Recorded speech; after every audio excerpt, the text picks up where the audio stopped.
Hi everyone, Masked and the Uptano here, the internet's busiest music nerd, and it is time for a review of the new Juice WRLD record, Legends Never Die. This is a new album from the late Chicago rapper Juice WRLD, who died this past December after a seizure most likely connected to the toxic levels of codeine and oxy in his system. Now, if you know anything about Juice WRLD, this incredibly unfortunate end was connected to so many all too familiar themes in his music. Drugs, ODing, depression, medicating, which come up again and again and again in his lyrics and feel especially concentrated in this new crop of songs. I wouldn't expect anything less of this project though, meaning that when I went into this, I didn't expect to hear Juice WRLD turn a new leaf or anything like that. To be honest, I didn't even think we would get the classic emo trap record he's been capable of dropping for a while now. However, I do think Legends Never Die is as good as a posthumous album from Juice at this point could have been. For one, I do see and appreciate the conscious effort to gather songs and production that are especially dreamy, smooth, moody, heavenly, which is going to effectively play into the mood most Juice fans are going into this album with, which I don't think is inherently a bad thing. What's going to matter though ultimately is whether or not the vocal performances and the writing and the production on this record are they any good. And for the most part, I actually think they are. But the lyrics and the melodramatic singing on this LP are likely to have a limited appeal. Personally, I like the way Juice was able to effectively infuse emo pop inspired singing into the trap form and explore themes of mental health and addiction in the process, because I would rather listen to something that I felt tributed Juice WRLD's talents and showcased and celebrated what he was known for and what he did well, versus a record that sort of spread him thin creatively and left a less than flattering image. Now, the first leg of this LP, in my opinion, is pretty strong. You have the very curious and catchy Conversations,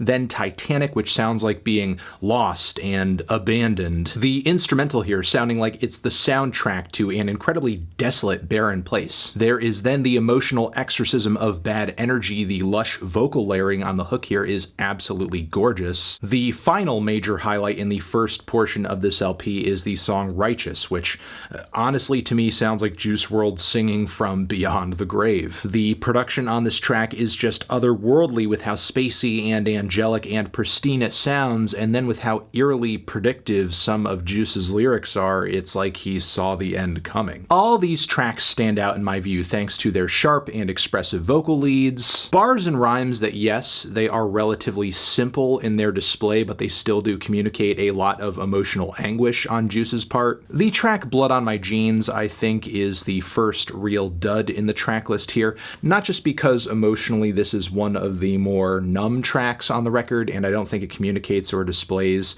a strong sense of sadness or really anything in my view, and on top of that, the production I think is some of the weakest on the entire record as well, with these out of whack, just very loud hits of sub bass, totally drowning out the faint and slowly strummed acoustic chords that are trying to paint the background ineffectively. From this song, though, we do kind of transition into the next section of the record, as Legends Never Die kind of works in three different sections. You have a bunch of strong solo tracks at the start that deal in a lot of familiar themes, then shake things up with a few hard hitters and collaborations around the middle, then finish it all off on a somewhat moodier note in the final leg. Really, I could take or leave the Trippy Red track on this record. I think Trippy's and Juice's respective vocal energies just feel really redundant on this song. Plus, the somewhat harsh, plucky guitar lead that is laced into the instrumental here is just really unappealing for me. This section of the album still features more hits than misses, though. The track Hate the Other Side features an emotionally raw and powerful appearance from Polo G. Life's a Mess is one of the most gentle and dramatic tracks on this entire record.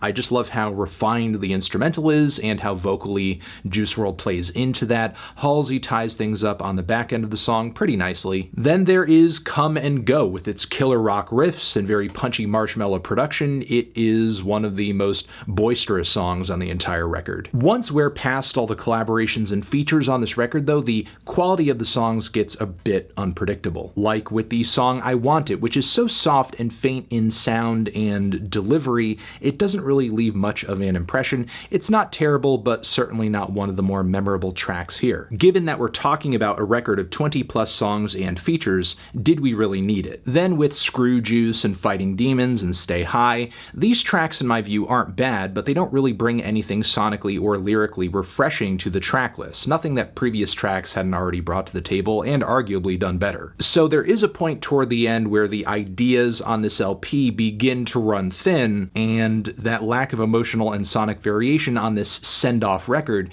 becomes more of a double-edged sword, cause some of the writing, some of the singing begins to feel a little deja vu. Still, Wishing Well is easily one of Juice's best songs ever. The sparkling guitars and top-notch vocal performance on this track are both stunning. Given the context of this record's release, the song Can't Die is easily one of the most chilling songs here, as Juice WRLD sings about essentially feeling his own death is around the corner, not really feeling alive. Also seeing his own friends and loved ones pass away. Then we have Man of the Year, which is a pop-punk finale with lots of driving drums, guitars, and bass, shouty lead vocals, Juice delivering touching bars about how his lyrics are impacting emotionally his fans, saving them, while still wrestling with his own internal demons, obviously. Look, overall, I think Legends Never Die is a pretty decent posthumous record.